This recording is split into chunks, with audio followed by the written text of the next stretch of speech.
Hello दोस्तों, कल है board exam mathematics CBSE class 10th का और मेरे को उम्मीद है कि आप लोगों की पूरी प्रिपरेशन हो चुकी है। लास्ट मिनट ये वीडियो बना रहा हूं ताकि आपको पेपर सॉल्विंग स्ट्रैटेजी बता सकूं, कॉमन मिस्टेक्स बता सकूं जो बच्चे अक्सर एग्जाम में करते हैं। तो दोस्तों आज के वीडियो में हम डिस्कस करने वाले हैं क्लास 10th मैथ्स पेपर की सॉल्विंग स्ट्रैटेजी। साथ ही दोस्तों हम यहां पर डिस्कस करने वाले हैं कि 90% से ऊपर कैसे लेकर के आना है बोर्ड एग्जाम में, क्या स्मार्ट टिप्स हैं और ऐसी कौन सी टाइम मैनेजमेंट टिप्स हैं जिससे आपके मार्क्स बढ़ेंगे। ठीक है, तो दोस्तों वीडियो एकदम छोटा सा होगा लेकिन इसके सारे पॉइंट्स बहुत ही क्रिस्प होंगे। टाइम वेस्ट नहीं करते हुए फटाफट से बढ़ते हैं वीडियो की तरफ। तो दोस्तों सबसे पहली चीज जो आपको ध्यान रखनी है दोस्तों, पैटर्न पता रखो। ठीक है यार, अभी तक भी कुछ बच्चे होंगे जो सैंपल पेपर्स नहीं बनाए होंगे। अगर आपने अभी भी सैंपल पेपर्स नहीं बनाए हैं तो आप याद रखो कि अपडेटेड सीबीएसई पैटर्न के अकॉर्डिंग देखोगे 80 मार्क्स का पेपर है, 20 मार्क्स इंटरनल असेसमेंट के हैं, टोटल 5 जो है सेक्शंस हैं। सेक्शन ए में 20 एमसीक्यूज हैं, बेसिकली 18 एमसीक्यू आएंगे और 2 असर्शन रीजन आएंगे।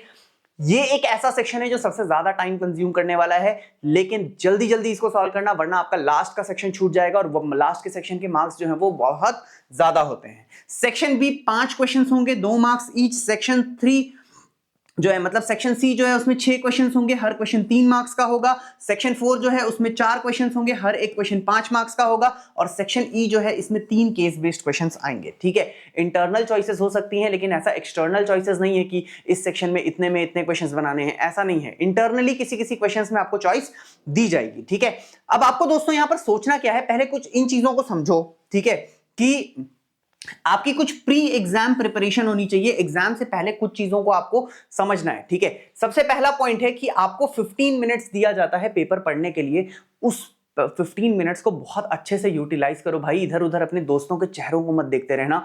आप ये देखना कि कौन सा क्वेश्चन आपसे बन रहा है, कौन सा क्वेश्चन आपसे नहीं बन रहा है, कौन सा सेक्शन जो है आप सबसे इजीली अटेम्प्ट कर सकते हो। ठीक है, सेक्शंस को आपस में मिक्स नहीं करना है लेकिन कौन सा सेक्शन आपको पहले लिखना है ये आप डिसाइड कर सकते हो। ठीक है, आइडेंटिफाई करो कि इजी क्वेश्चंस कौन से हैं, डिसाइड करो कि कौन सा सेक्शन आपको पहले अटेम्प्ट करना है। ठीक है, और यार काम रहो, फोकस्ड रहो, कोशिश करना एक ऐसे सेक्शन से पेपर को अटेम्प्ट करने की जो सेक्शन आपको आता है, क्योंकि उससे आपको मार्क्स हमेशा ज्यादा मिलते हैं। क्या होता है, शुरू के जब बहुत सारे क्वेश्चंस लाइन से सही होते जाते हैं ना तो टीचर सबकॉन्शियसली मानने लगता है कि यार सही बना रहा होगा, सही बना रहा होगा, तो फटाफट पेपर चेक करता है। ठीक है, तो ये याद रखना।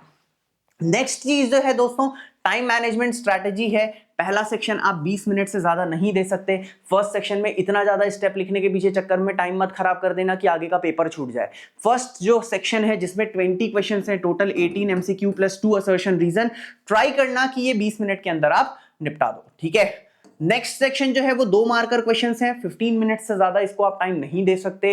याद रखना 2 मार्कर क्वेश्चन में बहुत ज्यादा स्टेप्स लिखने की जरूरत नहीं है, लेकिन हाँ स्टेप्स लिखने पड़ेंगे, given, to prove, hence proved. ठीक है, साइड में फॉर्मूला ये सब लिखना पड़ेगा लेकिन बहुत ज्यादा स्टेप्स मत लिखना। स्टेप्स मार्किंग मिलती है क्या? बिल्कुल मिलती है। स्टेप्स मार्किंग, स्टेप्स पे मार्क्स होते हैं। हर एक चीज का एक मार्क होता है, फॉर्मूला का मार्क होता है, स्टेप का मार्क होता है, फाइनल आंसर का मार्क होता है।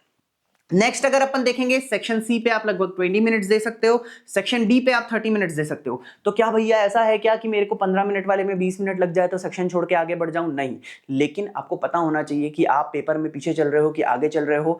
आपको अपनी स्पीड उस हिसाब से चेंज करनी है। ठीक है, पेपर शुरू से ही ऐसा बनाना यार कि मान के चलो कि पेपर छूट रहा है, इस हिसाब से जल्दी जल्दी पेपर बनाओगे तो क्या होगा कि पेपर फिनिश कर पाओगे, क्योंकि मैथ्स का पेपर ये तो श्योर है कि थोड़ा सा लेंदी आता है। सेक्शन ई जो है ये दोस्तों केस बेस्ड क्वेश्चन का सेक्शन है। ठीक है, बहुत ध्यान से देखना। इस बार के जो क्वेश्चंस आने वाले हैं 50% क्वेश्चंस जो हैं वो एनालिटिकल बेस्ड क्वेश्चंस आने वाले हैं। यूट्यूब पे मैं हूं या कोई भी टीचर है, हमने अपनी तरफ से पीवाईक्यूज पढ़ा दिए हैं, इंपॉर्टेंट क्वेश्चंस पढ़ा दिए हैं, लेकिन इस बार के जैसे सारे पेपर्स देखे जा रहे हैं साइंस के, सोशल के, क्वेश्चंस डायरेक्टली नहीं आएंगे। क्वेश्चंस को थोड़ा सा घुमा करके पूछेगा, लॉजिकल बेस्ड पूछेगा, लॉजिक सेम लगेगा लेकिन क्वेश्चन डायरेक्टली बुक का नहीं होगा। तो क्वेश्चन को थोड़ा सा बदल करके पूछ रहा है क्योंकि 50% एनालिटिकल बेस्ड क्वेश्चन इस बार उनको देना है। नेक्स्ट पॉइंट अगर आप देखोगे, लास्ट में 10 मिनट बचाने की कोशिश करना ताकि आप अपने आंसर्स को एक बार रिव्यू कर सको। ठीक है, अब आपको यह देखना है कि how to approach each section. Section A जो है उसके आंसर्स को क्विकली देना है, फटाफट। ठीक है, 2 स्टेप 3 स्टेप के अंदर खत्म करना है। ठीक है, अगर नहीं समझ में आएगा तो सिर्फ ऑप्शंस लिख करके और उस आंसर के ऑप्शन को लिख करके आ जाना, लेकिन ज्यादा टाइम मत गवाना। फिर से बता रहा हूं, सेकंड सेक्शन जो है उसमें ब्रीफ आंसर्स दोगे बट कंप्लीट स्टेप्स लिखोगे। थर्ड जो है उसमें आप क्या करोगे, स्टेप वाइज सॉल्यूशन पूरा लिखोगे क्योंकि ये 3 मार्कर क्वेश्चंस हैं। सेक्शन डी जो है ये डिटेल्ड क्वेश्चन है, इसकी हर चीज पे ध्यान देना। साइड में फॉर्मूला, कौन कौन सा ट्रायंगल ले रहे हो, हेंस प्रूव्ड, ठीक है। उसके अंदर यूजुअली एक क्वेश्चन के अंदर 4 क्वेश्चन होंगे, इस टाइप के क्वेश्चंस 5 मार्कर क्वेश्चंस में आते हैं। और सेक्शन ई जो है वो एनालाइज करना और उसके बाद एक्सप्लेन करना, कुछ भी मत लिखने लग जाना, ठीक है। तो इस बात का हमेशा याद रखना। आंसर प्रेजेंटेशन टिप्स की बात करूं अगर दोस्तों, तो फॉर्मूला हमेशा पहले लिखना। जैसे मान लो एपी का क्वेश्चन है, ठीक है, आपको an निकालना है, तो अपन बच्चे क्या करते हैं, मान लो a 8 है और d जो है वो 3 है और n जो है वो 5 है, तो उनको पता है a + n - 1d होता है, तो लिखते हैं 8 + 5 - 1 × 3। भैया ऐसे लिखने से नहीं चलेगा, मार्क्स उड़ जाएंगे तेरे को सबसे पहले लिखना पड़ेगा an = a + n - 1 × d। We know, हम जानते हैं कि ये an होता है, इस पे मार्क्स हैं, ठीक है। तो इस चीज का ध्यान रखना, ठीक है।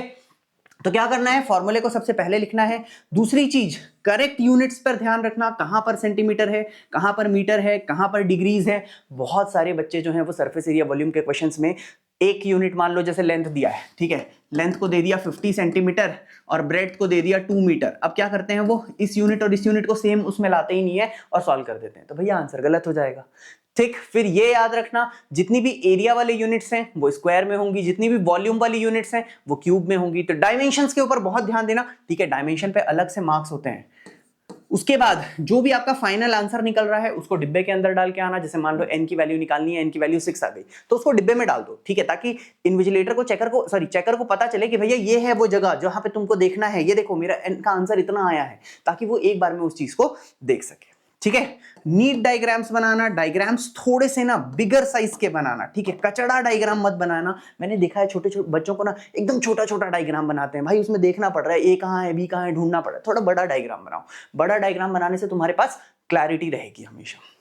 बड़े डायग्राम्स बनाओ और लेबलिंग करना मत भूलना। क्या होता है, मान लो बुक का कोई एक क्वेश्चन आ गया, तुमको फिगर याद है, तुमने लिख दिया इन ट्रायंगल एबीसी, ये कर रहा हूं वो कर रहा हूं, तुम्हारे फिगर में ट्रायंगल एबीसी है ही नहीं, तो भैया लेबलिंग करो, कैसे पता चलेगा ए कहां है, बी कहां है, सी कहां है, वो चीजें तुम्हें बतानी पड़ेगी, ठीक है, समझ रहे हो। अगला, स्पेस बिटवीन आंसर्स, ठीक है, आंसर्स को कचरा फॉर्म में मत लिखना, आंसर्स के बीच में स्पेसेस लिखना। आप अपने एग्जाम शुरू होने से पहले ही इन्विजिलेटर से पूछ लेना कि भैया हमको सप्लीमेंट्री शीट्स मिल सकती हैं कि नहीं मिल सकती हैं, और अगर मिल सकती हैं तो कितनी शीट बची होगी तो हमको सप्लीमेंट्री मांगनी चाहिए। क्या होता है, कई बार यूजुअली क्या होता है, अभी तक आपको किसी भी एग्जाम में सप्लीमेंट्री शीट की नीड नहीं पड़ी होगी, तो इन्विजिलेटर भी मान के चलता है कि सप्लीमेंट्री शीट की नीड नहीं है। तो कई बार ऐसा होता है, ठीक है, यहाँ के लोकल स्कूल्स में मैंने देखा है कि लास्ट टाइम पे इन शीट्स देने में लेट कर देते हैं, 5 मिनट 10 मिनट बर्बाद करवा देते हैं। और भाई वो लास्ट का 5-10 मिनट बहुत क्रूशियल होता है, तो आप पहले ही पूछ लेना कि सर हमको एक्स्ट्रा शीट्स मिलेंगी नहीं मिलेंगी, मिलेंगी तो कितनी शीट्स बची होंगी तो बताना पड़ेगा, तब जा करके मिलेंगी। इस चीज को आप एक बार क्रॉस चेक कर लेना। नेक्स्ट पॉइंट अगर अपन देखेंगे तो टैकलिंग डिफिकल्ट क्वेश्चन, कुछ ऐसे क्वेश्चंस भी आ सकते हैं दोस्तों जो आपको पता नहीं होंगे। अब अगर कोई ऐसा क्वेश्चन आ गया जो आपको पता नहीं है, तो उसको आप किस तरीके से टैकल करोगे, इस चीज को समझते हैं, ठीक है। तो सबसे पहला भैया स्किप कर दो टफ क्वेश्चंस को एक बार के लिए और छोड़ करके आगे का पेपर बनाओ। पता चल रहा है उस एक क्वेश्चन के बारे में अपना ईगो बीच में ले आए, बोले आज तो मैं इस क्वेश्चन को बना के ही दिखाऊंगा, 20 मिनट गया उस क्वेश्चन में, लास्ट का 4 क्वेश्चन छूट गया। तो भैया ऐसा नहीं करना है, कोई क्वेश्चन ज्यादा टफ है, नहीं समझ में आ रहा है, एक बार छोड़ दो, जगह छोड़ दो उसके लिए, आगे बनाओ, बाद में वापस आएंगे और उसको बनाएंगे, ठीक है। बाद में वापस आना है, उनको बनाना है। एलिमिनेशन मेथड्स का इस्तेमाल कर सकते हो एमसीक्यूज के लिए। बहुत सारे एमसीक्यूज ऐसे होते हैं जिसमें वैल्यूज पुट अप कर करके देखोगे तो ही पता चल जाता है आंसर क्या है, ठीक है। तो उसको पूरा सॉल्व करने की नीड नहीं है, एलिमिनेशन से आंसर निकाल लो, बस ऑप्शन लिखो। जैसे मान लो ए है तो ए लिखो, फिर लिखो 8। आपके पास टाइम है, आप सॉल्व कर दो, टाइम नहीं है, इतना भी लिखोगे तो फुल मार्क्स मिल जाएगा, ठीक है। तो एलिमिनेशन मेथड का भी इस्तेमाल कर सकते हो। नेक्स्ट, कॉम्प्लेक्स प्रॉब्लम्स को ब्रेक करो स्टेप्स में, और स्टेप्स को बहुत ध्यान से लिखो, कहां इक्वल टू लगेगा, कहां इंप्लाइज दैट लगेगा, कहां हेंस प्रूव लगेगा, कहां गिवन टू प्रूव लिखना है, इन सारी चीजों पर ध्यान जरूर देना, ठीक है। लास्ट मिनट अगर मैं रिवीजन की बात करूं तो अब बहुत ही कम टाइम बचा है। अगर लास्ट मिनट में आपको कुछ करना है तो आप क्या कर सकते हो, एक की फॉर्मूलाज और थ्योरम्स को एक बार रिवाइज कर लो, ठीक है। जैसे कि थेल्स थ्योरम है, बहुत इंपॉर्टेंट है। जो मेन फॉर्मूलेज हैं, सरफेस एरिया वॉल्यूम का फॉर्मूला है, अर्थमेटिक प्रोग्रेशन का फॉर्मूला है, इन सारे फॉर्मूलेज को एक बार रिवाइज कर लो, ठीक है। इंपॉर्टेंट डायग्राम जैसा इसमें कुछ खास है नहीं, तो इसके पीछे ज्यादा दिमाग लगाने की जरूरत नहीं है। पीवाईक्यूज हैं और सैंपल पेपर्स हैं, अगर चाहो तो जो भी चैप्टर में आपको डर लग रहा हो, मैंने ऊपर पीवाईक्यू की एक पूरी सीरीज बनाई हुई है, आप जाओ उस चैप्टर में जाकर के प्रीवियस ईयर क्वेश्चंस उस पर्टिकुलर चैप्टर के पढ़ सकते हो, ठीक है। नेक्स्ट अगर अपन देखेंगे तो टाइम्ड प्रैक्टिस सेशंस होते हैं, बट वो अब आप नहीं कर सकते, आपके पास टाइम जा चुका है। अब बैठ करके क्वेश्चन मत बनाते रहना, नहीं बनेगा तो पैनिक ज्यादा कर जाओगे, ठीक है। नेक्स्ट कॉमन मिस्टेक्स जो कि आपको अवॉइड करनी चाहिए, पहला स्टेप्स स्किप मत करना, ठीक है। जहां पे 2 मार्क का क्वेश्चन है आप शॉर्ट में स्टेप्स लिख करके खत्म कर सकते हो, बट कुछ बच्चे होते हैं भले पहला स्टेप लिखा, दूसरा स्टेप लिखा, सीधा आंसर लिख दिया, भाई मार्क्स नहीं मिलेगा, मार्क्स कट जाएगा, स्टेप पे मार्क्स होता है, ठीक है। इग्नोरिंग यूनिट्स, यूनिट्स इग्नोर मत करना, यूनिट्स बहुत इंपॉर्टेंट है, मीटर सेंटीमीटर किलोमीटर जहां जो चीजें हैं वो आपको लगानी पड़ेगी। ये पॉइंट सबसे इंपॉर्टेंट है भैया, सबसे इंपॉर्टेंट है। वो बच्चे जो क्वेश्चन में 3 को 8 उतारते हैं, 8 को 16 बना देते हैं, 8 है 8 है 8 है 8 है, अगले स्टेप में 18 हो गया, भैया वो बच्चे बीच बीच में अपना डेटा चेक करते रहना कि क्वेश्चन में क्या दिया है और तुम लिख क्या रहे हो, ठीक है। ऐसे बहुत सारे बच्चे होते हैं भाई, क्वेश्चन में दिया कुछ और होता है, सॉल्यूशन पूरा सही बनाते हैं लेकिन क्वेश्चन गलत नोट करके बनाते हैं। अब उनको 0 देने में ना इतना बुरा लगता है भाई पूरा आता है इसको, पूरा कॉन्सेप्ट जानता है, सब सही बना रहा है, लेकिन क्वेश्चन ही गलत बताया है इसने, ठीक है। तो भाई डेटा को मिसरीड मत करना, डेटा सही लिखना, बहुत मार्क्स जाते हैं इसमें, ठीक है। And forgetting to box the answers, कुछ बच्चे होते हैं बोले बॉक्स तो मैं लास्ट में लगाऊंगा, तो भैया पेंसिल और स्केल के चक्कर में मत रहना, जिस पेन से पेपर बना रहे हो उसी पेन से फटाफट बॉक्स बनाते जाना और आगे बढ़ते जाना। पेंसिल स्केल से बॉक्स बनाने के चक्कर में ना बॉक्स बनेगा ना पेपर कंप्लीट होगा, समझ में आ रहा है, ठीक है। देखो यार, प्रिपरेशन पूरी की है, अपनी प्रिपरेशन पे भरोसा रखो, साल भर पढ़े हो, बहुत रिवीजन किया है, सारी चीजें किया है, अब भरोसा रखो खुद पे कि प्रिपरेशन हो चुकी है। दिमाग शांत रखो, अपना काम रहो, एग्जाम हॉल में जाना, वहां पे जाकर के बैठ जाना, जबरदस्ती का दोस्तों के साथ चर्चा मत करते रहना, नहीं तो कोई ऐसा क्वेश्चन पूछ लेंगे जो नहीं बन रहा होगा तो पैनिक अलग कर जाओगे, ठीक है। सारे क्वेश्चन अटेम्प्ट करना, और लास्ट पॉइंट बहुत इंपॉर्टेंट है, रात भर जग करके मत पढ़ना भाई, सो जाना, सो जाना, बार बार बोल रहा हूं सो जाना, ठीक है। क्योंकि मैथ्स का पेपर है, अगले दिन दिमाग फ्रेश नहीं रहेगा, फटाफट काम नहीं करेगा, लॉजिकली सही नहीं होंगे प्रॉब्लम्स। मैथ्स के पेपर में स्लीप बहुत इंपॉर्टेंट है, बहुत इंपॉर्टेंट है, ठीक है। तो प्लीज 7 से 8 घंटे सो जाना, ठीक है। तो दोस्तों बेस्ट ऑफ लक है आपके एग्जाम के लिए, मैं जानता हूं आप लोगों ने बहुत मेहनत की है यार, अब आग लगा दो पेपर में, ठीक है। All the best, all the best, बहुत अच्छे से प्रिपरेशन करो, और प्लीज अगर मेरा वीडियो पसंद आया हो तो यार एक बार लाइक कर देना, और सारे बाकी भी अपने क्लासमेट्स को नीचे जाकर के कमेंट सेक्शन में बेस्ट ऑफ लक विश कर दो, ठीक है। तो दोस्तों आज के लिए बस इतना ही, उम्मीद करता हूं कि आपका पेपर अच्छा जाएगा, ऑल द वेरी बेस्ट।